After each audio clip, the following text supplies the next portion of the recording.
Bom, então, mais uma vez, boa tarde aos presentes, né? Dou as boas-vindas aos colegas que vão participar da mesa e também que estão aqui como espectadores.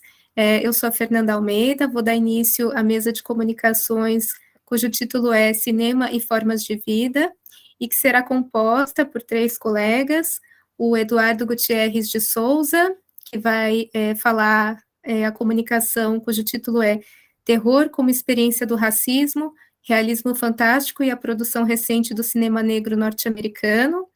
Também teremos a participação da Luana Gonçalves Carvalho Fúncia, com a comunicação Panorama do Cinema Indígena no Brasil, e a comunicação do Matheus Fidelis Ferreira Ventura, cujo título é Carne, a relação entre ética e moralidade. Dou novamente as boas-vindas aos colegas que generosamente estão aqui conosco para apresentar suas pesquisas e que também aceitaram a gente registrar essa mesa para posteriormente veiculá-la no YouTube do grupo de estudos. Então, bem-vindos. Eduardo, pode dar início à sua fala. Ok, obrigado, Fernanda. Vocês me escutam? Sim. Bom, meu nome é Eduardo, eu sou aluno de mestrado do programa de pós-graduação em artes cênicas na ECA USP, local onde eu também fiz a graduação, licenciatura em artes cênicas. Apesar do meu título estar assim, né, eu fiz uma matéria com o professor Ricardo Fabrini no semestre passado, Estética, que acredito que todos nós aqui tivemos esse contato com o professor Ricardo Fabrini. E esse trabalho foi oriundo do encerramento da disciplina propriamente dito, né? Eu dei um outro título para o trabalho na ocasião, que é O Terror como Estilo e Experiência na Receptibilidade Tátil das Imagens. Então, vou falar rapidamente aqui, né, como a ideia surgiu e aí entrar no trabalho propriamente dito, no tempo que tem aqui.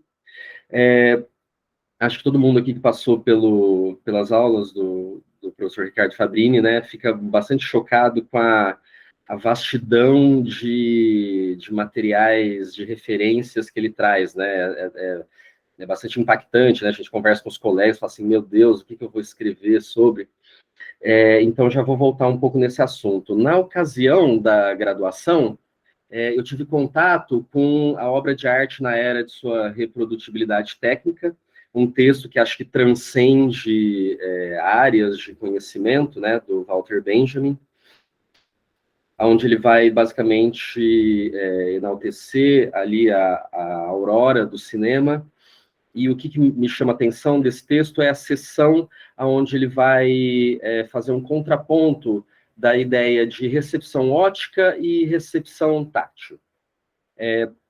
Pois bem, fazendo aqui um resumo, né, uma tarefa infeliz de ter que fazer esse resumo do Benjamin, ele basicamente vai propor que o cinema, ao invés de ser uma recepção ótica, o fato das imagens serem tão chocantes, né, você ter ali um corte de imagem abrupto, e aí estamos falando dessa arte da montagem, da edição, ele vai propor o deslocamento dessa recepção, que não seria ótico, mas sim tátil, algo que seria primordial da arquitetura. O exemplo que o Benjamin traz é o filme Tempos Modernos, que é de 35 ou 36, agora não me engano, que também coincide com a ocasião do lançamento desse ensaio que ele faz. E durante a pesquisa eu tive uma infeliz descoberta, porque bom, já sabia, o Benjamin ele acabou se suicidando por conta da perseguição do exército nazista em setembro de 1940.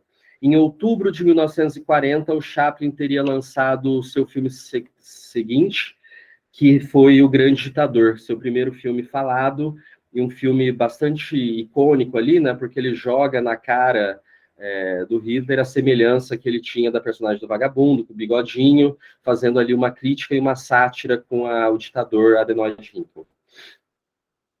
Vão ser vários parênteses que depois a gente vai tentar resumindo eles, tá? Então, eu já tinha contato com esse texto da graduação, e na ocasião da aula com o professor Ricardo Fabrini, eu tive o contato com as correspondências entre Adorno e Benjamin, que foi lançado aqui, né, pela editora Unesp, traduzido para a gente. E na correspondência do dia 18 de março de 1936, o Adorno faz uma crítica desse ensaio do Benjamin, a pedido do próprio Walter Benjamin, né? E aí o Adorno é um tanto quanto ríspido, né, com o Benjamin ali, de certa forma achando que o Benjamin estava sendo um pouco ingênuo com essa expectativa de que o cinema pudesse ser, de fato, uma arte revolucionária. E aí eu fiquei pensando, então, bom, né, o que talvez Benjamin e Adorno pensariam dessa modalidade do estilo do terror. Então, agora já entrando propriamente na ideia dos filmes de terror, né, eu particularmente não gosto nunca gostei muito desse estilo, né, se a gente pensar aqui esse terror clássico, que muitas vezes se confunde com o trash, com o gore, aquele tipo de cinema, né, que é sanguinolência para todos os lados, que muitas vezes tem uma personagem que persegue suas vítimas e não tem motivação nenhuma aparente. Estamos falando aqui, por exemplo, de A Hora do Pesadelo, Fred Krueger, estamos falando de Pânico. Eu nunca vi nenhum desses na íntegra, eu não tenho muita paciência. Eu tenho um amigo que gosta muito desse tipo de filme, e ele gosta desse tipo de filme, ele fala que é para tomar susto, só para tomar susto, ele não se interessa assim, pela trama, por nada além disso. E aí eu gosto do contrário, né? Eu gosto de ser cativado ali numa boa ficção, uma ficção complexa. Tanto que eu gosto bastante dos filmes do Hitchcock, como Um Corpo que Cai, Psicose, ou então O Iluminado, que é um romance do Stephen King, que foi adaptado para o cinema pelo Stanley Kubrick, que não chega a ser exatamente esse terror, mas é um suspense bastante intenso, né? Bastante complexo na sua trama, bem elaborado. E aí, recentemente, nós temos aí um novo personagem na cena do cinema negro norte-americano, que é o Jordan Peele. Jordan Peele, que era um ator, né? É um ator, e que faz a sua estreia no cinema como diretor e roteirista com o filme Corra, no original em inglês, Get Out. Esse filme é de 2017. Depois ele lança Us, ou Nós, que se eu não me engano é de 2019, e agora desse ano o Nope, ou traduzido do jeito que foi para o cinema aqui, Não Olhe, que se bobear ainda deve estar em cartaz do cinema, pelo menos aqui em São Paulo. Pois bem, mas falando especificamente do Corra, talvez, não só porque é o primeiro filme dele, mas é o que eu me identifico mais, assim, e que a questão do racismo é colocada bastante em evidência. Agora eu vou entrar um pouquinho no que acontece no filme para tentar ver qual foi a crítica que o Jordan Peele traz aqui. E aí eu peço desculpas se alguém não viu, vai ter spoilers, mesmo que vocês não tenham visto, eu recomendo fortemente que vocês assistam. Inclusive, ter assistido o filme por uma segunda, terceira vez para poder fazer o trabalho é ainda mais interessante, curiosamente. Bom, nesse filme Corra, nós temos o protagonista, o nome da personagem se chama Chris, que é feito pelo ator Daniel Kaluuya, que está nesse filme agora, né, o Nope também. Ele tem uma namorada, ele é um jovem negro, né? Ele tem uma namorada, uma jovem branca chamada Rose. E a Rose convida o Chris para passar um fim de semana na casa para conhecer os pais dela, a família dela, numa casa de campo que a família tem. E ele fica meio bolado com isso, ele fala sobre isso com um amigo de infância dele, que também é um jovem negro, e ele fala, olha, né, realmente acho que talvez isso não seja uma boa ideia, já fazendo aqui um pouco a ideia do prenúncio da catástrofe que os filmes desse estilo, do terror e suspense, costumam fazer. Mas ele conhece a mãe e o pai, e o irmão dela, brancos. Eles têm 2 empregados na casa, um jardineiro, que é um homem negro de uns 40 anos, e uma governanta, que é uma mulher negra de mais ou menos uns 50 anos. E existe ali um diálogo do pai da Rose com o Chris, você deve estar achando que é um grande clichê, né? Nós temos uma família branca com empregados negros, mas eu votei no Obama, viu? Eu votei no Obama 2 vezes, foi o melhor presidente que esse país já teve.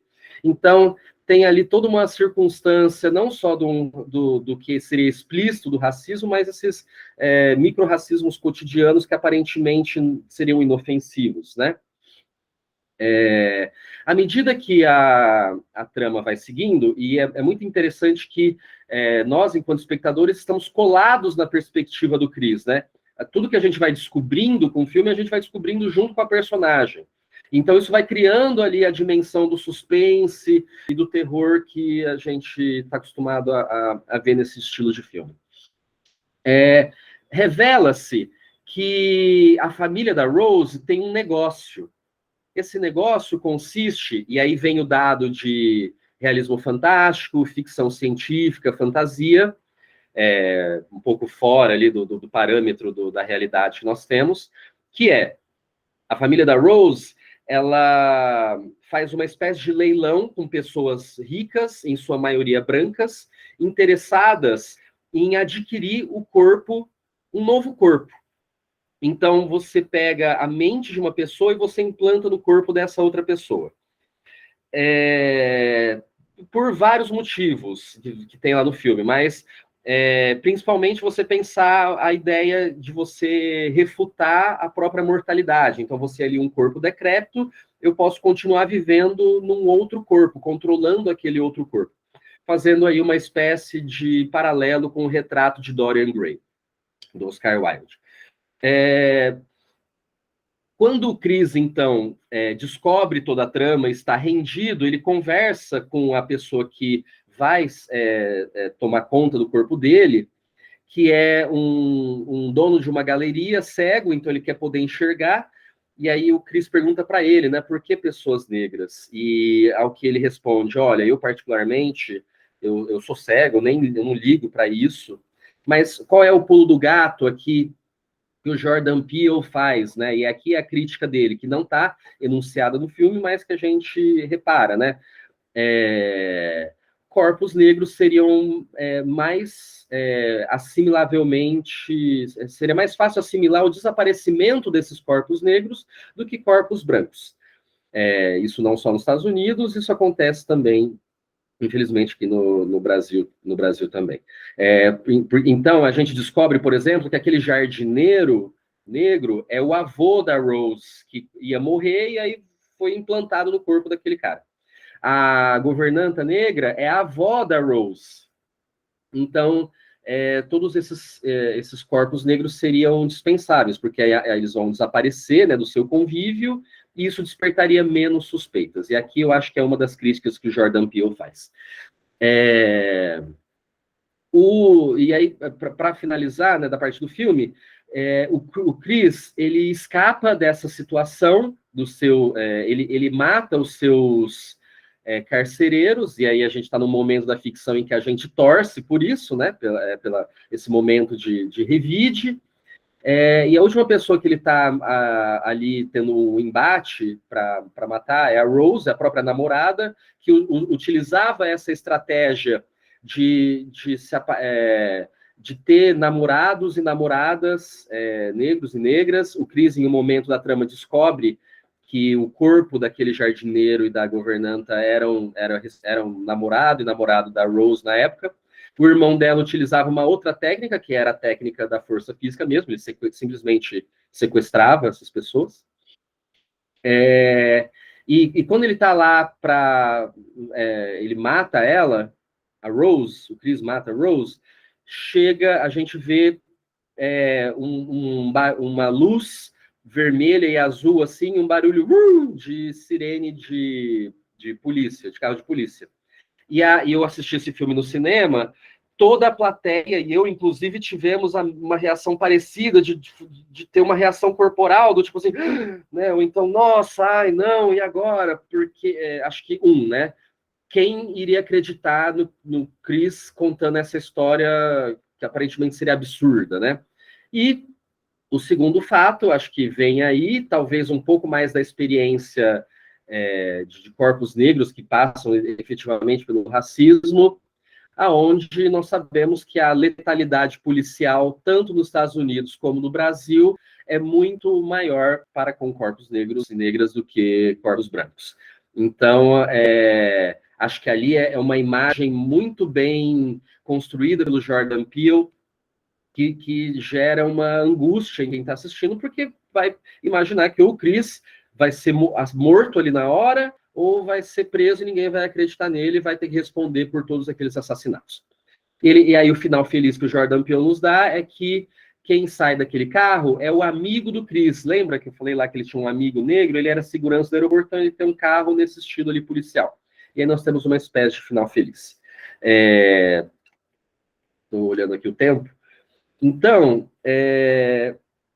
eu achei importante ressaltar esses pontos do filme, porque como que o Jordan Peele consegue fazer ali uma crítica social, trazendo essa questão do racismo em um filme com esse estilo que é o bom suspense, o suspense complexo e o terror, a fantasia, o realismo fantástico, utilizando, né, fazendo a mistura entre essas duas coisas. Eu acho primoroso, assim, recomendo quem não assistiu, assistir. Mesmo sabendo da história, vale muito a pena acompanhar a descoberta junto com o Chris ali. E para finalizar, rapidamente, retomando, né, então, acho que essa sensação que a plateia tem, né, ao ver, a ter ali essa imagem do carro de polícia chegando, ou mesmo como que o Chris vai sair daquilo, tem ali uma reverberação no corpo capaz de ser ali um tanto quanto emancipatória, não sei se tão não sei se tão otimista quanto o Benjamin foi na época, né, mas é uma possibilidade. E só para finalizar agora realmente, existe uma autora chamada Adriana Cavarero, italiana, e ela tem um livro que foi traduzido, eu só consegui a tradução em espanhol, chamado Horrorismo. Então, em português deve ser algo parecido, né? Horrorismo. E aí ela vai contrapor a ideia de terror e horror, a partir da etimologia da palavra. Então, na origem, terror vem de tremo, do latim, né? Que significaria tremer ou ter medo de.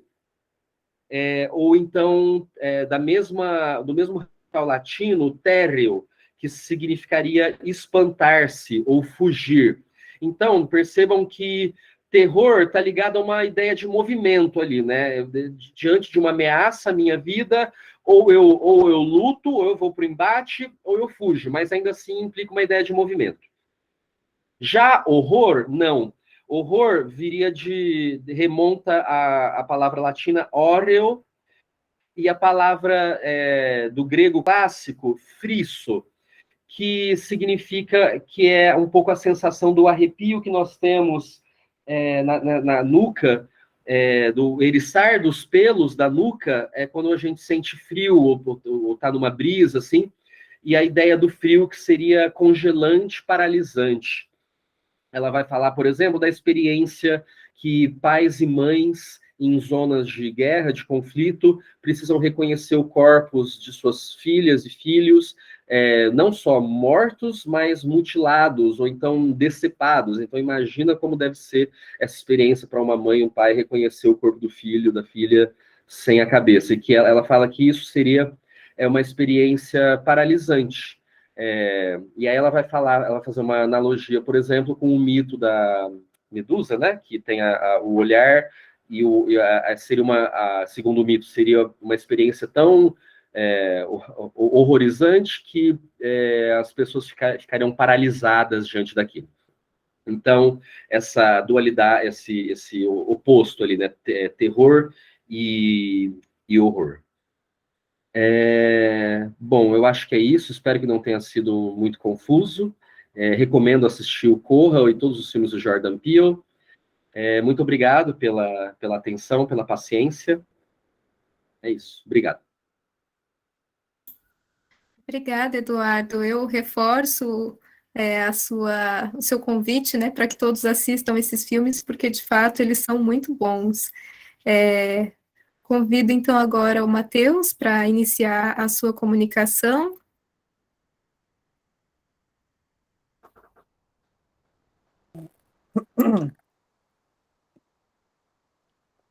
Olá, pessoal. Estão conseguindo me ver, escutar? Sim. Bom, primeiramente queria parabenizar, né, nosso amigo Eduardo pela apresentação, foi muito boa, inclusive esses dois filmes são muito bons. Hoje eu vou trabalhar um, um filme também, né, que, queira que não, é uma pegada muito parecida com o desse diretor, mas eu estou falando no caso do Gaspar Noé, né, que hoje eu vou trabalhar o média-metragem dele, que é o Carne. Bom, mas antes de mais nada, né, queria agradecer primeiro a oportunidade de estar aqui apresentando hoje. Me chamo Matheus Fidelis, eu sou graduando do curso de Filosofia pela UFAL, já estou finalizando, e atualmente eu estou trabalhando no Filosofia Política, né?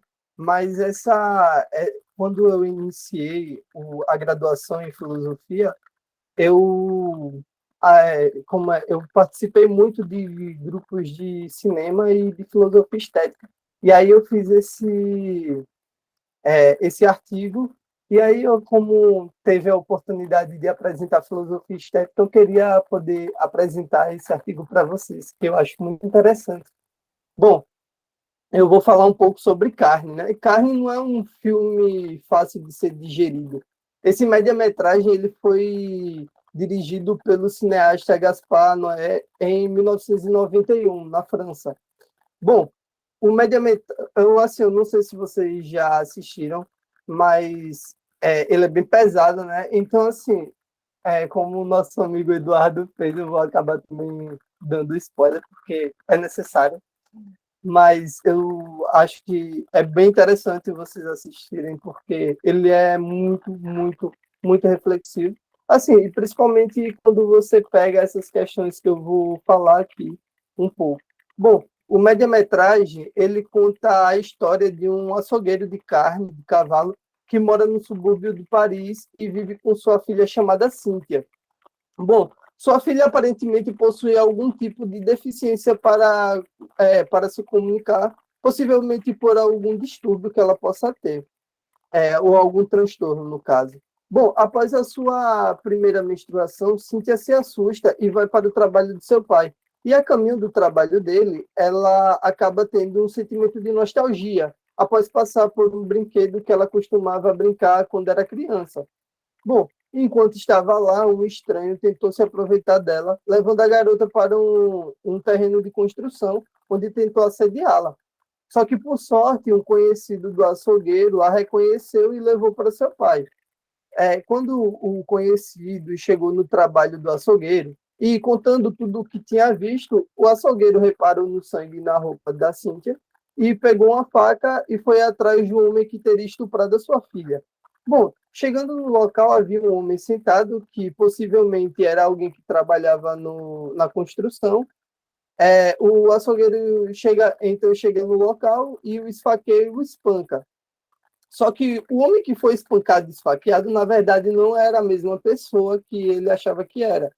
Era um funcionário que estava trabalhando por lá, provavelmente.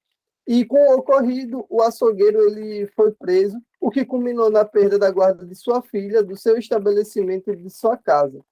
Bom, e é justamente de uma forma muito resumida essa história que é contada durante essa trama.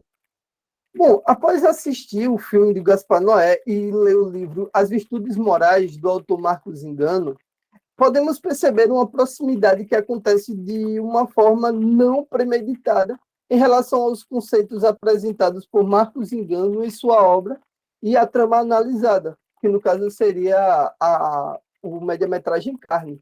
Bom, principalmente quando analisamos a obra pensando nas éticas deontológicas e éticas consequencialísticas, que são a ética consequencialista e a ética deontológica, ela vai ser apresentada no livro As Virtudes Morais de Marcos Engano.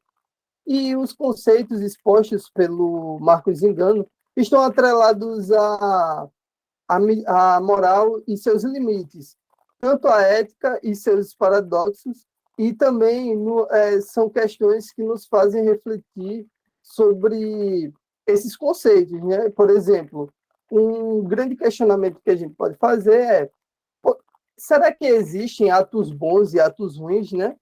Poderíamos dizer que o açougueiro acreditava que seu ato era justificável, pois seu desejo de vingança devido ao possível estupro de sua filha deturpava seu senso ético e moral, querendo assim fazer justiça com as próprias mãos, o que se mostrou uma decisão equivocada, já que a fortuna revelou um ato totalmente prejudicial, tanto para si quanto para os que estavam interligados. Bom, a relatividade e arbitrariedade das ações desencadeiam uma série de perspectivas, pois o que para um pode ser justificável, para outro não pode. Como, por exemplo, se uma pessoa ameaça a família de outra, forçando tomar uma decisão que possa salvar milhares de vidas, é possível afirmar que essa ação ela é boa, sabendo que eticamente é errado ameaçar pessoas, por exemplo? Bom, analisando outros contextos, a gente pode pensar num médico que tem que eticamente salvar a vida de uma pessoa que acabou de cometer um terrorismo, por exemplo, entre outras questões, né? Bom, e o Marcos Zingano, ele vai trazer essas questões de uma forma muito interessante. Por exemplo, as ações, elas se revelam imparciais com os resultados, já que um ato bom não necessariamente vai trazer um resultado bom, ou um ato ruim não necessariamente vai trazer um resultado ruim.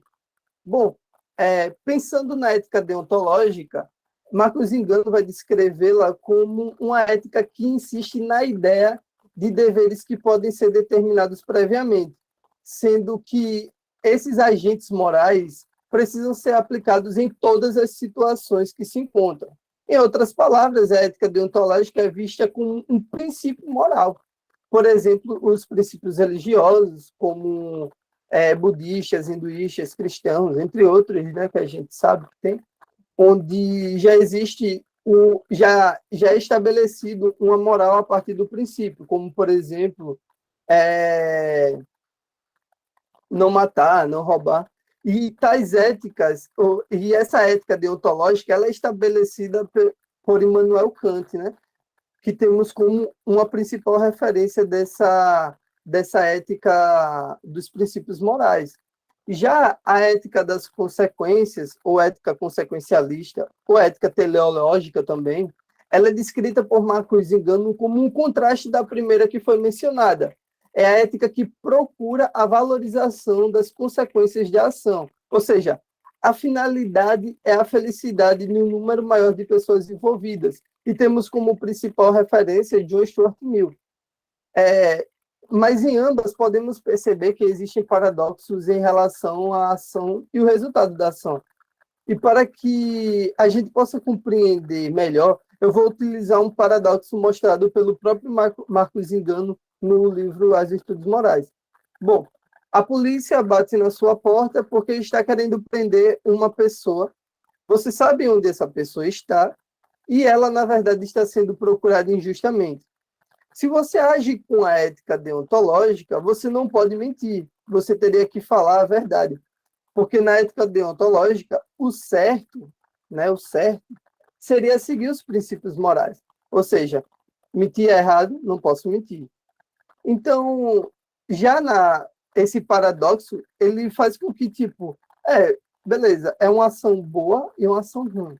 Mas se eu vou agir pela ética deontológica, eu posso acabar tendo uma ação ruim, porque ela é um princípio, eu tento agir sempre com o meu princípio moral, ou seja, eu não vou agir, eu não vou mentir. Então, vou ter que falar a verdade mesmo que aquilo seja errado por estar prendendo uma pessoa injustamente. Bom, já na ética deontológica, você não está atrelado a um princípio moral. Se for necessário, na ética deontológica, ela pode abdicar desse princípio moral visando uma finalidade justa, né, por assim dizer. Ela vai priorizar mais as consequências das ações do que os princípios delas. Bom, e Marcos Zingano também afirma que a amizade e o afeto ele pode ser um elemento perturbador nas relações morais. Nessa perspectiva, é mais difícil existir a imparcialidade de uma pessoa que está em uma situação onde uma pessoa querida está sendo julgada, ou por outras questões, no caso. Porque, por exemplo, no caso do açougueiro, essas ações, ou essa razão estaria deturpada, como foi visto anteriormente, devido ao laço afetivo que ele teria com a pessoa agredida. Esse assunto ele vai ser abordado no capítulo Amizade e Moral, quando Marcos Engano fala sobre como os laços afetivos podem afetar nossos discernimentos diante de uma ação moral. E para compreender melhor essa perspectiva, podemos imaginar um indivíduo que tem paixões, seja por um familiar, ou por um amigo, ou um colega de trabalho, e em um momento da sua vida ele pode acabar tomando uma decisão que não seja exatamente a decisão, né, certa a se fazer. Mas para favorecer a amizade, por exemplo, isso vem a ocorrer, né? E diante dessas perspectivas apresentadas, Marcos Engano afirma que, por exemplo, os animais não podem agir com imoralidade, pois eles não a reconhecem. Logo, eles não rejeitam a moralidade. Eles apenas não têm discernimento do que seria o certo e o errado.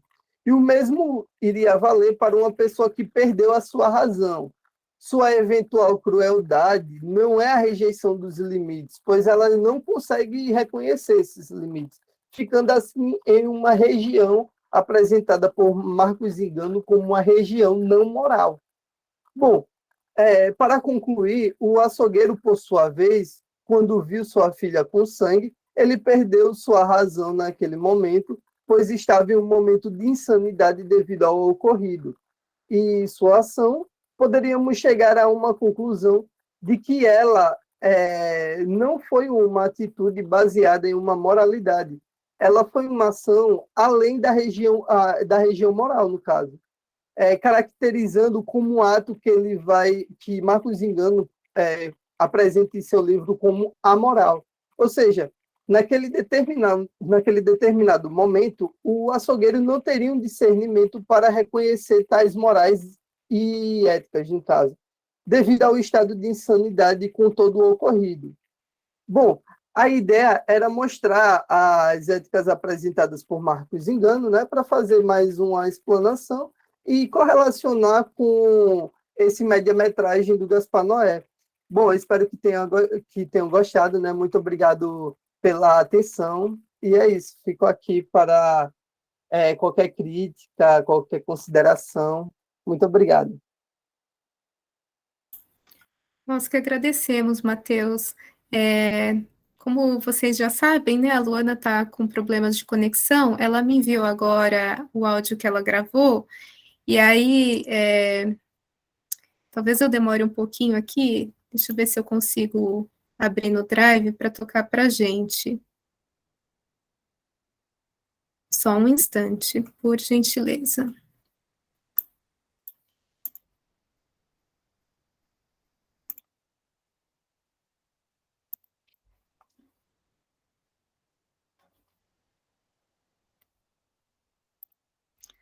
Tá, deixa eu ver aqui, acho que eu vou compartilhar a minha guia para a gente poder ouvir o áudio que ela enviou.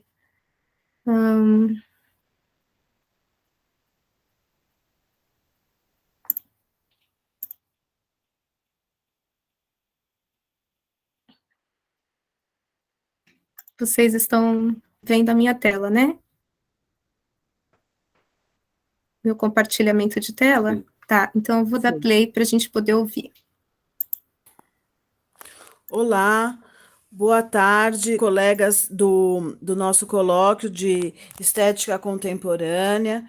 Tudo bem, Fernanda Almeida, minha colega de grupo, que é mesa aqui hoje, Eduardo Souza e Matheus Ventura, meus amigos de apresentação desta mesa. Agradeço a oportunidade de nos encontrarmos, embora de forma assincrônica, porque eu tive um problema aqui de conexão, mas pelo qual eu peço desculpas, e estou agora gravando o áudio da minha apresentação, a apresentação que eu gostaria de ter feito junto a vocês, diretamente para vocês, e em diálogo direto, que seria o ideal, mas diante da dificuldade aqui da conexão, eu achei melhor sair da sala e gravar esse áudio para que eu não prejudicasse ainda mais a apresentação de vocês, o bom desenvolvimento da nossa mesa do colóquio, tá bom? Então, eu peço desculpas e vou passar a uma breve apresentação, como tinha a Fernanda nos solicitado, quando eu saí da sala, uma breve apresentação de quem sou eu, o que estou fazendo, tá bom? E depois já passando diretamente à comunicação sobre o panorama do cinema indígena no Brasil, ok? Então, o meu nome é Luana, eu sou a Luana Fúncia, eu estudo estética no programa de mestrado da filosofia da USP, eu fiz a graduação de filosofia também lá. Hoje sou orientanda do professor Ricardo Fabrini, que coordena o grupo de estética contemporânea, que fez esse colóquio. Então, também fiz a faculdade de Direito, estou fazendo letras como complementação à formação em filosofia. Ou seja, a minha área é filosofia, mas os outros campos de estudo são complementações. Estou fazendo mestrado agora, focada na questão do cinema do Jean Rouch no âmbito de um filme, da análise de um filme dele, que se chama Loucura Ordinária de uma Filha de Cã.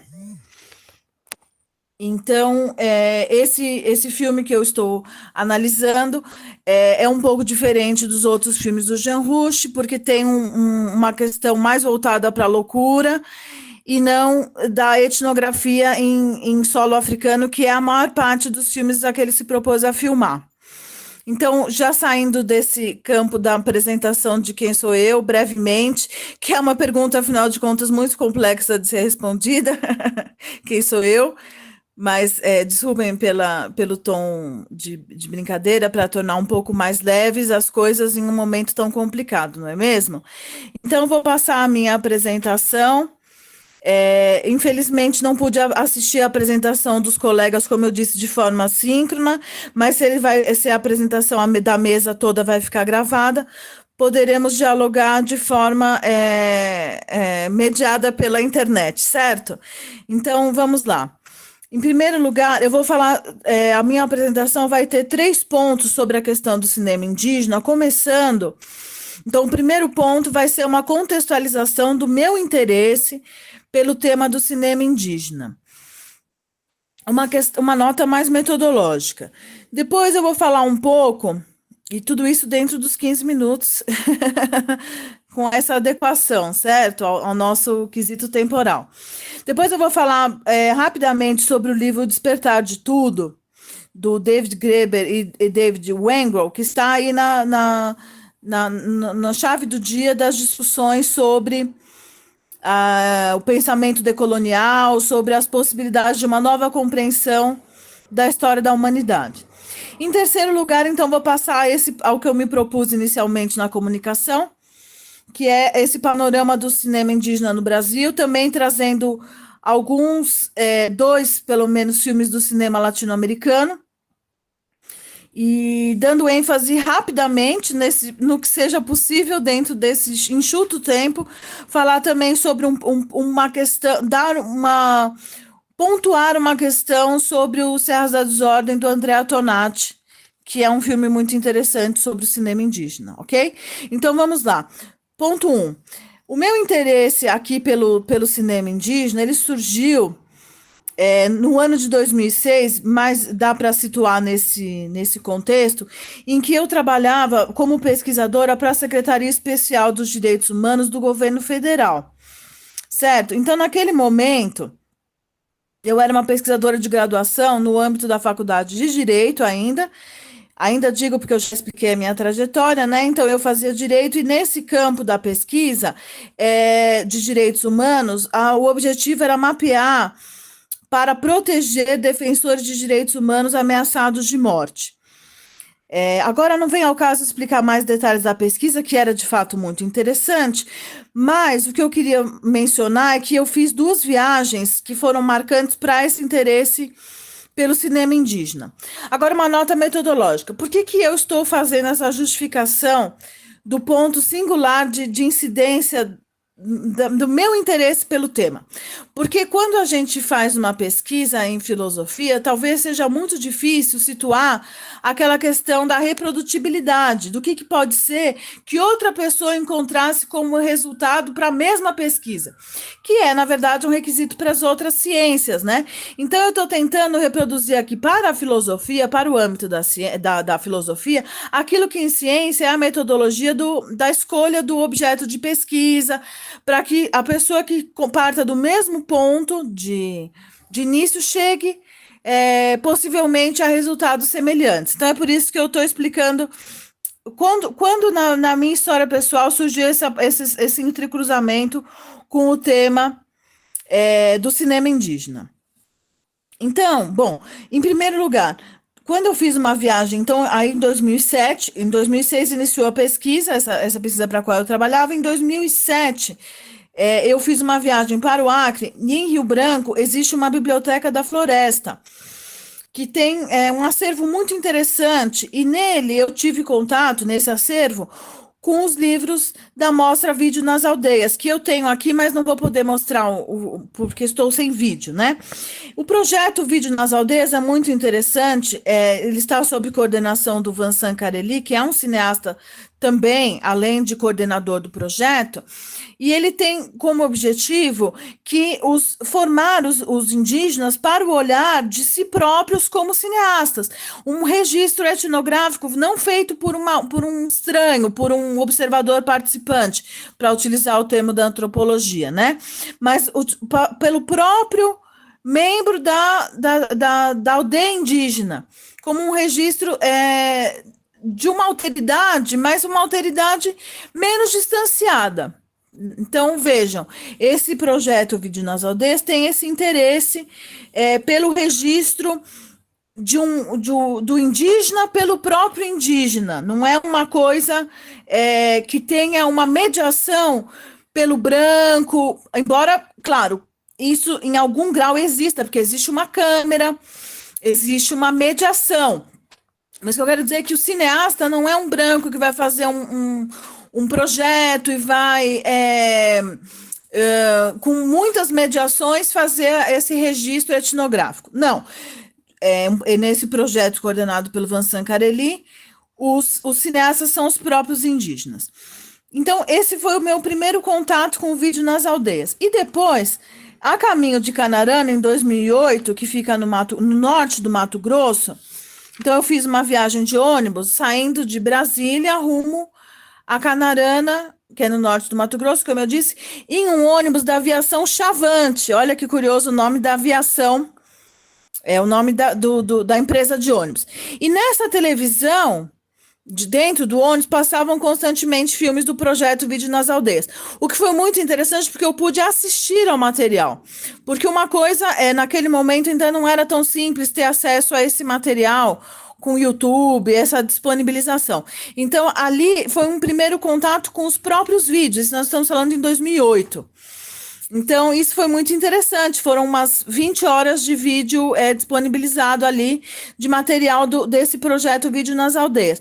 Então, nesse momento, eu busquei assistir a mais filmes, a partir de então, sobre a temática indígena, dos próprios índios, ou seja, do projeto Vídeo nas Aldeias, mas também da temática indígena, que tem um repertório muito interessante em solo nacional. Já tem um repertório muito interessante em solo nacional. Já muito antigo, um pouco mais antigo, mas recentemente com um despertar ainda mais enfático. Então, agora, o ponto 2 da minha apresentação, que eu vou falar brevemente, sobre esse livro Despertar de Tudo, Uma Nova História da Humanidade, que é um livro recentemente lançado aqui no Brasil, com a tradução recentemente lançada aqui no Brasil, e eu queria abordar a questão de que ele tem um impacto no pensamento decolonial que foi discutido assim de forma ainda incipiente, mas depois desse lançamento da tradução, alguns professores, alguns intelectuais se manifestaram nos jornais sobre a importância desse livro para uma outra história da filosofia ocidental, talvez. O que tem nesse livro de tão interessante, que eu ainda não pude terminar a leitura, são mais de 600 páginas, e o lançamento ocorreu há pouco mais de um mês, então ainda não consegui finalizar a leitura. Mas a tese, pelo que dizem esses professores, dentre eles destaca o professor Elias Saliba, lá da História, do Departamento de História da USP, que publicou no Estado de São Paulo uma resenha no dia 6 de setembro de 22, então uma polêmica que está aí recente. E nesse livro, nessa resenha, o professor Elias Saliba destaca a questão justamente de que a filosofia ocidental partiu do pressuposto do Rousseau, do Hobbes, que não tinham evidências arqueológicas para fundamentar, talvez porque fosse impossível naquele momento ter em mãos tais evidências arqueológicas, de que aquela ideia pressuposta do homem pré-Estado, certo? O homem pré-formação do Estado moderno, pré-formação de um Estado centralizado, não só Estado moderno, mas de uma organização política centralizada. Então, a pressuposição da filosofia ocidental, por exemplo, em Rousseau e em Hobbes, eles têm visões distintas, claro, mas um se antagoniza ao outro, dizendo que o bom selvagem antes da civilização ele era bom, e o Hobbes vai dizer que a civilização é que doma os instintos de uma luta de todos contra todos, de grosso modo, abreviando de forma grosseira a posição dos dois, mas David Graeber e David Wengrow, sendo que David Graeber já faleceu recentemente, mas o David Wengrow ficou com essa tarefa árdua de debater o livro, que tem tido um grande impacto nas pesquisas, né? Então, o que eles tentam demonstrar, e parece que o fazem de forma muito interessante, é que, então, a vinda dos europeus para a América teria sido uma forma de ocultar, nesse contato com as populações, uma filosofia indígena, ou seja, autóctone, né, nesse sentido, muito interessante, que já existia nas Américas, e que então a filosofia ocidental teve, nesse momento, uma tarefa muito forte e hercúlea de denegar essas outras possibilidades de vida, que em evidências arqueológicas, como mostram os autores, já seriam muito mais avançadas, embora avançadas entre aspas, e não estamos falando aqui no sentido de progresso ocidental, mas sim em termos de realização humana, de humanidade, de organização de trabalho, sem exploração de um pelo outro, sem uma série de problemas a que o capitalismo ocidental nos levou hoje. Né? Então, vejam, essa tese deles é muito interessante e tem um papel muito, muito importante para os indígenas, que seriam, então, esse livro teria uma prova arqueológica, diversas, né, muito bem fundamentadas, de que, então, essas populações teriam um modelo de sociedade alternativo ao que existia na Europa, e que, então, a tarefa da filosofia ocidental foi, de certa maneira, tentar fazer um primado da filosofia europeia face a essas descobertas da colônia na América, né, da colônia americana, para que a filosofia ocidental continuasse prevalecendo, a despeito de ter se sabido que o pensamento indígena era talvez uma forma melhor de organização social, ok? A tese é essa. Bem, passando agora, por fim, depois de dizer isso, que então essa não só que não faz sentido há muito tempo na antropologia dizer que o pensamento indígena é mais primitivo, essa foi uma primeira assunção da antropologia no sentido colonizador, isso já não faz sentido há muito tempo, mas aqui o que mostram os autores, voltando a essa tese, é que ela era uma forma de organização social melhor. Ok? Agora, passando aos filmes, eu vou, talvez, por falta de tempo, só elencar alguns que eu gostaria de falar. No cinema latino-americano, Botão de Pérola, do Guzmán, O Abraço à Serpente, do Ciro Guerra, que é da Colômbia, ok? E agora, passando para a questão do Serras da Desordem, como eu estava dizendo, então, veja, a temporalidade que se destaca no Serras da Desordem do Tonati, esse filme é um filme cujo debate foi muito interessante, e tem um livro, um pequeno livro que decorreu desses debates, justamente sobre o tempo, como o tempo seria diferente antes do contato dos indígenas com a população branca. Então, mas o filme, o que é interessante, esse manancial de filmes, dentre eles o Corumbiara, como eu mencionei na minha na escrita da comunicação, como o Martírio, que apontam para uma questão indígena de resistência, mas o Serras da Desordem tem uma singularidade diante desses filmes, na minha visão, que é a perspectiva de uma temporalidade diferente, que é uma temporalidade não da produtividade, mas das vivências, uma temporalidade a que só as populações indígenas poderiam ainda ter esse acesso, porque estão num dentro-fora, num entremeio que as deixa parcialmente, as que têm menos contato com a população branca, parcialmente fora desse esquema produtivo de capitalismo predatório.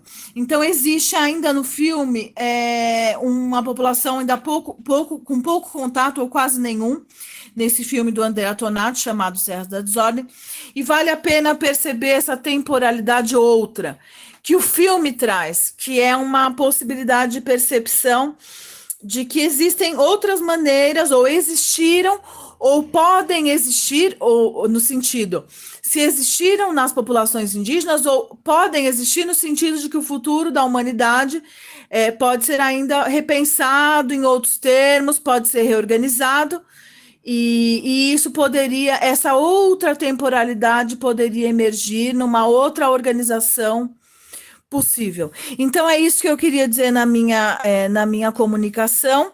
Vou passar agora o áudio à nossa colega Fernanda Almeida pelo e-mail, e, se possível, se ela conseguir, ela disponibiliza para vocês, e vou escutá-los após, na disponibilização do áudio de vocês e do vídeo no YouTube. Muito obrigada, meus colegas Eduardo Souza e Matheus Ventura. Já peço desculpas pelo problema de conexão. Um abraço.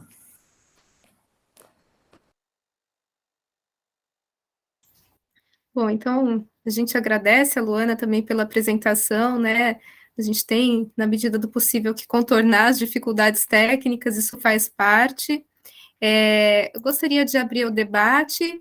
Eu tenho algumas perguntas, mas antes eu queria saber se vocês mesmos querem colocar alguma pergunta, ou entre os comunicadores, ou entre aqueles que nos assistem, né? Se não, eu começo, e aí vocês vão falando à medida que se sentirem à vontade. Bom, eu fiquei pensando em algumas coisas, né? Fiquei tentando pensar conexões possíveis entre as falas, né, de vocês, que são tão diversas, né? Mas que eu acho que tem aí algumas conexões possíveis de serem feitas, né? Quer dizer, eu acho que a fala da Luana e a fala do Eduardo, principalmente, mas também do Matheus, trazem duas questões, uma do realizador, né, quem é o realizador, e uma da realização, né, o que esse realizador de fato produz, entrega para nós, né, na forma de cinema. Acho muito feliz, Eduardo, quando você traz essas duas modalidades de recepção do cinema, né, que foram pensadas pelo Benjamin, porque, afinal de contas, elas são, até hoje, pertinentes para a gente pensar a recepção no cinema, né? Então, quando você contrapõe a recepção ótica e a recepção tátil, mas também quando você traz, de alguma maneira, na sua fala, essas duas recepções integradas nos filmes do Jordan Peele, né? Então, acho que nos filmes dele o que a gente pode observar é uma mistura, né, de impactos que decorrem da narrativa, da representação das diferenças de raça e também do uso muito particular que ele faz desse gênero suspense, né, e que, como você mesmo observou, de alguma maneira contemplam, né, tipos de movimento, então o susto e também a sutileza, né, ele é um cineasta muito, muito delicado nas suas composições, né, e como essas misturas, né, entre essas muitas dimensões do filme, elas produzem alguns deslocamentos na nossa percepção.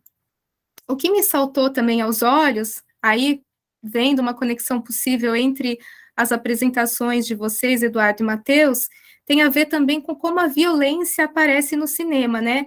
Tanto a violência no nível da representação, mas também a violência no nível desse agenciamento das imagens que cada cineasta vai propor para nós. E aí uma pergunta que eu queria endereçar para vocês, e aí vocês fiquem à vontade para comentar o que vocês acharem mais pertinente, tem a ver justamente com essa violência, né? Será que a violência, ela pode, de alguma maneira, abrigar uma dimensão ética na criação de modos de vida distintos daqueles que são representados na tela? Então, será que a partir dessa violência que a gente toma contato enquanto espectador, a gente pode ser provocado de alguma maneira e que leve a gente a pensar em outros modos de vida distintos desses que estão postos na tela?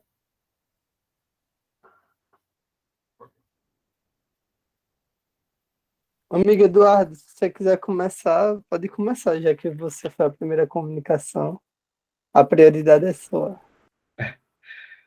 Obrigado, mas bom, eu não sei muito bem o que responder, mas eu espero que sim, né? Eu espero que o contato com o contato do público é o contato do público com essas violências existentes que estão por aí, e que de alguma maneira o público ele se relaciona com ela, tentando se colocar no lugar dela, né? Acho que tem dois lugares, né? Porque talvez de repente você possa estar numa certa classe ali que você não tem essa experiência com essa violência, mas que é importante você saber que ela exista, né? Acho que não à toa estamos aqui num momento, acho que para quem vai assistir esse vídeo depois, nós estamos a 2 dias do primeiro turno das eleições de 2022. Então, quando a gente tem uma fala do tipo, não, mas no Brasil não se passa fome, porque aqui no cercadinho do então presidente da República, ele não conhece ninguém que passa fome, então não existe fome no Brasil. Então, acho que um dado é preciso ter contato com essas outras experiências e vivências, contato para saber que existem, né? E se solidarizar com elas e como também participar da luta e simplesmente não falar isso tá comigo. E outro ponto, acho que tem um pouco a ver com o que o Matheus trouxe da apresentação dele, que eu fiquei muito... essa questão desse debate ético, né? Acho que tem uma fala da Leonora Fabião que depende, tudo depende. E aí, acho que estamos num momento de decisão, né, nos próximos dias aqui, de de quais possibilidades éticas nós queremos para, né, para a nossa vida, para o nosso convívio social. E aí, como os realizadores vão expor essa violência, também é a dificuldade da coisa, né? Eu pensando agora um pouco como também um artista realizador, simples a aventura de mostrar aquilo de maneira realista, talvez não seja apenas fazer um reforço da própria violência, né? Mas como que a gente, então, pode criar essas novas imagens, né? Que naquele exemplo que eu falei lá da viatura de polícia chegando, a gente não tem ali a imagem da violência de um policial, né, assassinando.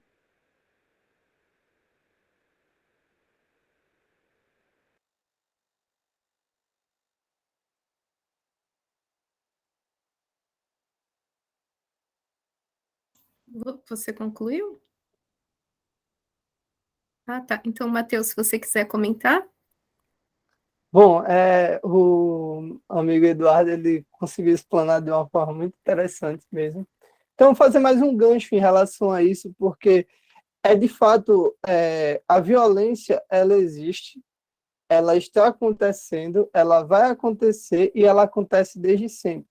Infelizmente, nós somos criados com uma ideia que até para nos defender assim do mundo, por assim dizer, né, como nossos pais vão colocar, de que a gente tem que viver em um mundo onde parece que está alheio a algo que é tão real e acontece tanto. Então, assim, esses filmes, eles não são tipo para, por exemplo, mostrar aquilo ali para você se deliciar com uma coisa assim, porque aquilo é um absurdo, aquilo não deveria estar acontecendo. Ele é para tocar na ferida, para dizer, isso aqui está acontecendo inclusive na casa da vizinha, na casa do vizinho, e você não está nem percebendo. E aí, você vai fechar sempre os olhos e você não vai pensar sobre o que está acontecendo, porque muitas dessas coisas são que acontecem, né, que geram as violências, são decorrentes de uma ignorância. De muitas das vezes, nós, como população, fechamos os olhos e deixamos coisas que são absurdas acontecer. E, assim, isso vai ser decorrente de várias coisas que a gente vai entrar em outras questões que vão até ir para o terreno onde eu trabalho, né, que é a questão da filosofia política, onde a gente vai ter patologias, onde a gente vai ter o meio de corrupção, o adestramento, a heteronormatividade e vários outros fatores que vão ser cruciais e que vão dar margem a essas coisas, a violência acontecer. Então, assim, é muito interessante que a arte ela não continue não continue sendo apenas algo que seja visto como belo, porque ela não é bela, ela pode ser vista por muita gente, não sei se vocês concordam comigo, como uma própria representação da natureza, de como o ser humano ele se inspira pela natureza, porque queira que não, todas as ideias elas advêm de uma junção de várias ideias. Então, assim, a gente também tem que trabalhar a realidade, né? E a realidade, às vezes, é muito dura mesmo. Mas é trabalhando a realidade que a gente vai poder mirar um horizonte utópico, né? E tentar fazer a emancipação do sujeito, né? Se algum dia der certo. Vamos torcer que sim. E vamos ver que se nessas eleições a gente botar um pouco a cabeça no lugar e vota certo dessa vez, porque, pelo amor de Deus. Eu acho que vocês tocam, né, em questões que são muito importantes, mas me chama a atenção ao mesmo tempo, né, que e justamente nos filmes, né, dos cineastas que vocês dois escolheram para apresentar para a gente, e eles falam de uma realidade muito dura, muito violenta, muito difícil, mas eles não falam dessa realidade por meio de documentário. Então, se utiliza da ficção, se utiliza inclusive do gênero, né, no caso do Peele, né, do suspense, né, para poder, de alguma maneira, enfim, trazer a complexidade dessa violência, né? E talvez, justamente por meio da ficção, a gente consiga ter uma outra visão, a gente consiga ter uma outra percepção dessa violência, né? Quer dizer, é tão absurda, mas talvez a violência na realidade, ela também é absurda. O que eu quero dizer é que, por meio da ficção, talvez a gente consiga entrar em contato com um absurdo outro, né? Ou uma outra dimensão desse absurdo que faça a gente, de alguma maneira, se mexer, né? Então, não sei se vocês gostariam de comentar um pouco essas impressões, né, do uso da ficção para, de alguma maneira, falar dessa realidade muito difícil e violenta.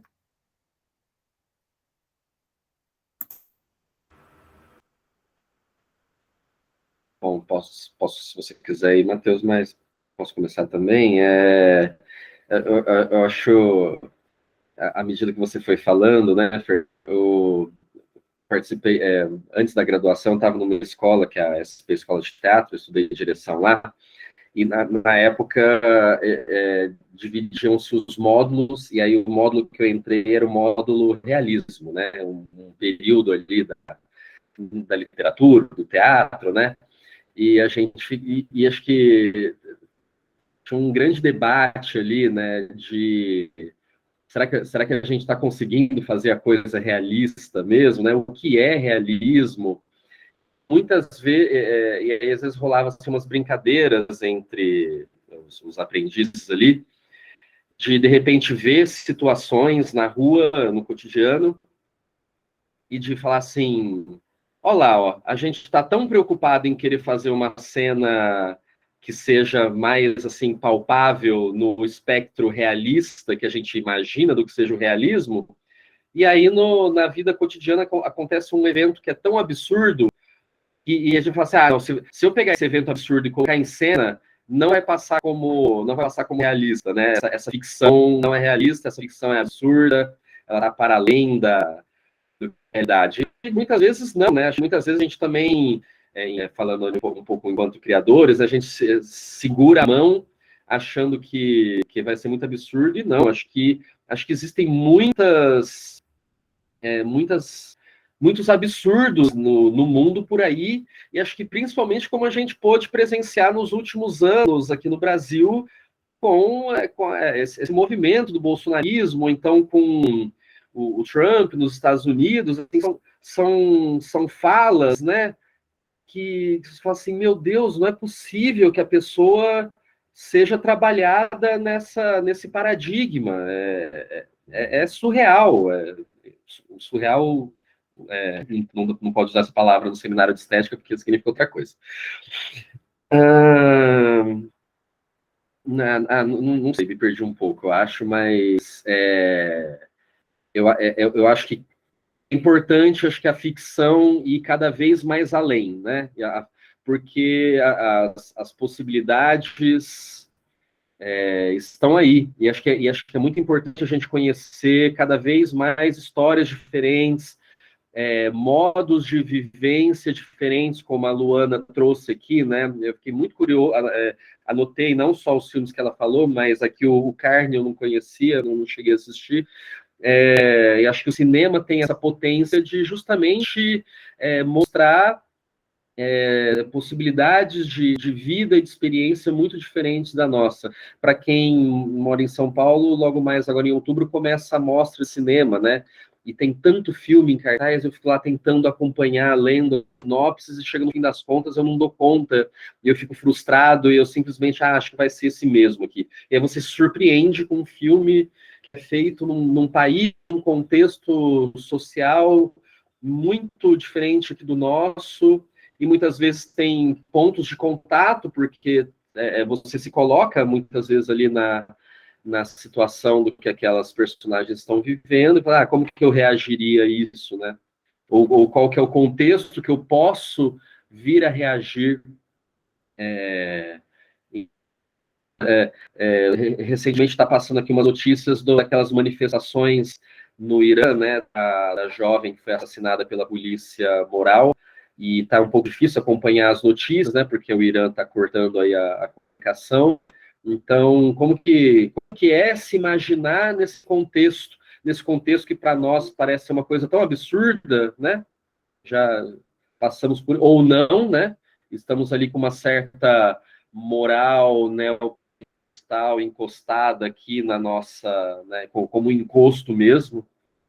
Enfim, acho que foi muito além. Vai lá, Matheus. É muito interessante, né, quando a gente pensa assim, utilizar da ficção para apresentar, né, uma realidade e tal. E realmente, de fato, você vai utilizar dessa ficção para apresentar a realidade. Mas é justamente isso que me pega de até onde é ficção, até onde é realidade e até onde a ficção é tão brutal quanto a realidade. Porque quando a gente para pensar, por exemplo, eu não sei se vocês todos são de São Paulo, não sei exatamente, mas eu sou de Alagoas. Então, assim, aqui é uma parada totalmente diferente daí, em questão de contexto histórico e político, principalmente. Então, assim, nós somos acostumados a uma situação de muita violência mesmo. E eu vou sugerir aqui, eu vou dar 3 indicações, que são 3 livros do mesmo autor, Jorge Oliveira. Ele escreve O Curral da Morte, Prazer ou Sua Morte e Máfias da Caatinga. Esses 3 livros, eles são uma trilogia que ele quer falar sobre os pistoleiros daqui do Nordeste, né? Mas principalmente dessa parte daqui de Alagoas, porque sempre teve muito coronelismo, desde sempre. Então, assim, é uma terra sem dono, mas tem dono. Então, tem pessoas que fazem qualquer coisa. Tipo, quando vocês leiam esses livros e vocês vão entender, assim, exatamente qual é o contexto que eu estou tentando colocar a vocês. Mas, assim, nós aqui na Assembleia Legislativa daqui de Alagoas, né? Nós temos um episódio que é um episódio que eu acredito que não aconteceu em nenhum outro lugar do mundo. Nós tivemos um tiroteio dentro de uma Assembleia Legislativa entre deputados durante um processo de impeachment de um cara que ele também era uma pessoa muito controversa, por assim dizer. Então, assim, chegou um momento que, para tirar os frades que estavam tentando persuadir esse pessoal de não usar da violência, né? Algum dos deputados falou uma frase que seria mais ou menos assim: padre, aqui nenhum tem vocação para ir para o céu. E arrisco dizer que todos aqui têm um lugar certo no inferno. Então, assim, depois disso, os próprios frades, inclusive, junto com a paróquia, saíram da Assembleia Legislativa e aconteceu mais de 1.200 tiros, se não me falha a memória. Mas é por aí. Mais de 1.000 tiros foram disparados dentro da Assembleia Legislativa, entre políticos. Mas, assim, então, quando a gente pega um filme, assim, a gente pensa naquela brutalidade. Se a gente pegar determinadas histórias que aconteceram na realidade, ela consegue ser muito mais brutais. Então, é muito difícil, né? Tipo, quando a gente para pensar da ficção, tirar a ficção para apresentar a realidade, porque, às vezes, aquela ficção parece que já é muito real, tá ligado? Então, assim, parece que é uma ideia que foi colocada, apresentada através de outra ideia que, por exemplo, eu, como um cineasta, vi uma reportagem sobre algo daquilo e eu crio uma ficção para ser algo mais, para ter uma trama mais pesada, ou da forma que eu quero, para o qual o público-alvo eu estou querendo colocar, e modifico aquela situação. Só que, às vezes, por mais que eu faça isso tudo, a realidade consegue ser muito pior, muito pior. E aí eu não sei, é muito interessante essa colocação que você colocou, e eu achei que dá para a gente puxar justamente para essas questões, né? Eu não sei se eu consegui falar exatamente o que você queria, mas... Imagina, eu queria ouvi-los. É, é, a gente tem aqui um comentário, André, se você quiser tomar para si a voz e falar, fica à vontade.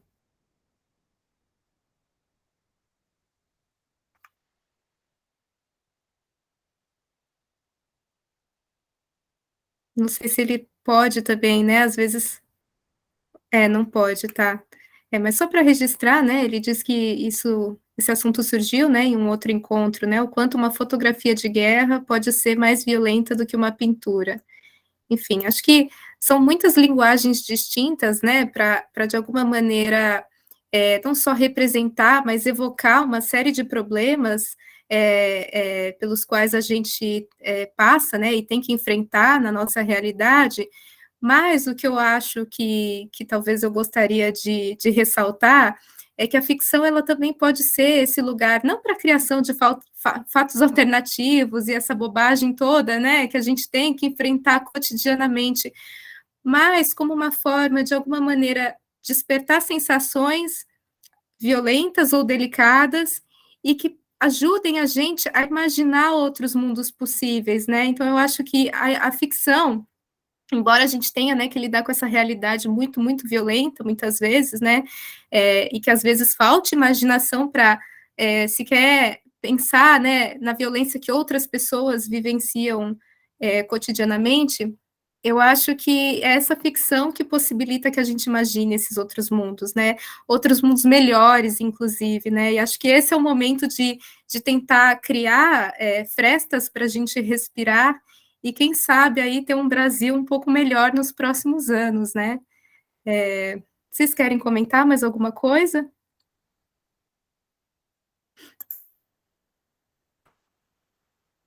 Acho que é isso, né? Tentar.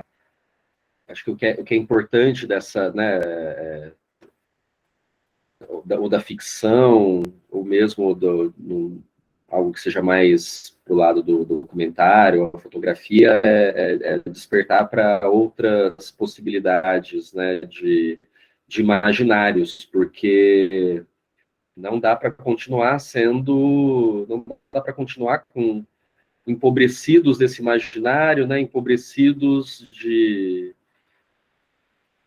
tudo, né, de espírito. E eu queria agradecer e parabenizar a organização aqui do encontro, porque acho que a gente foi colocado nessa mesa aqui por conta do cinema como matéria primordial, e é isso, né? Cinema é uma vastidão, pode ser 1 milhão de coisas, mas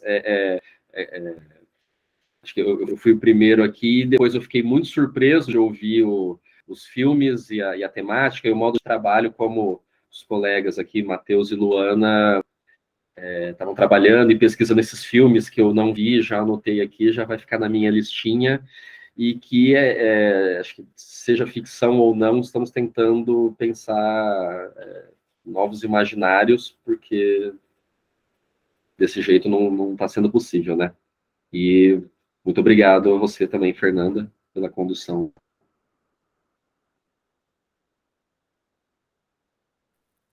Bom, meu nome é Valéria.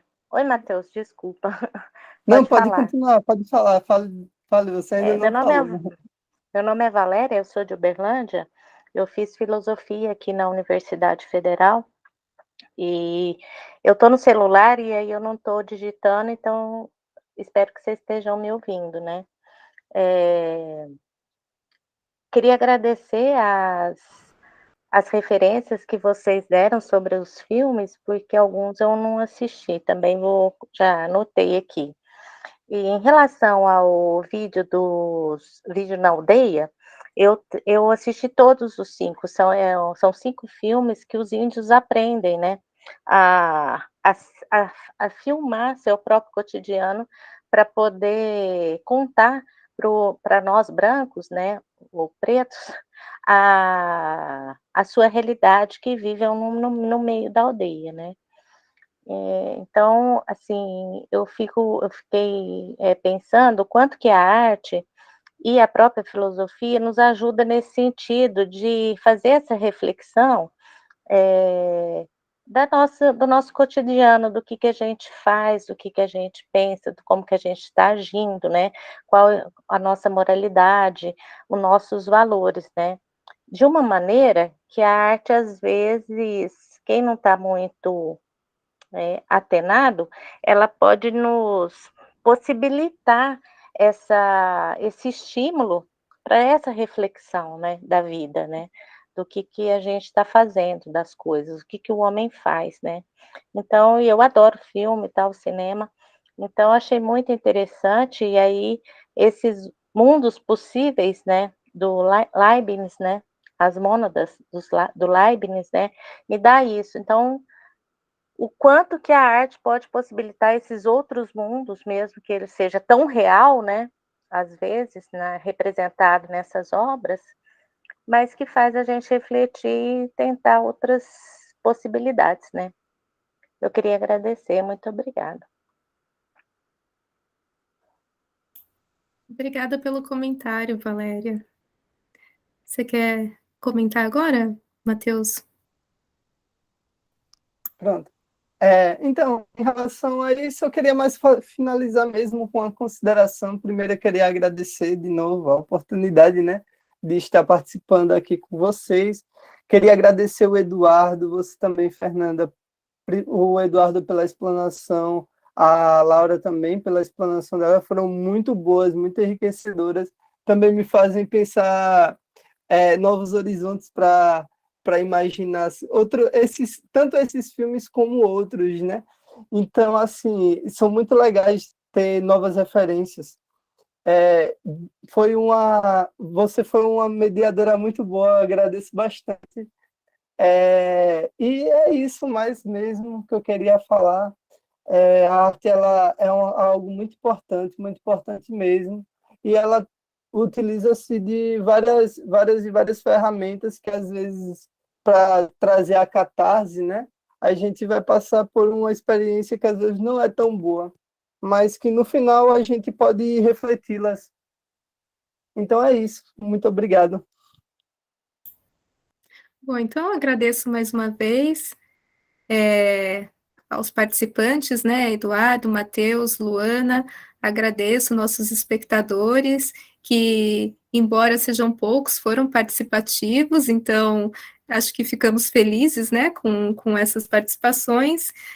Convido vocês para participar das atividades restantes do nosso seminário, né, a gente ainda tem algumas mesas no horário das 4 às 6, também temos a mesa de encerramento, né? Cujo o tema é gostos.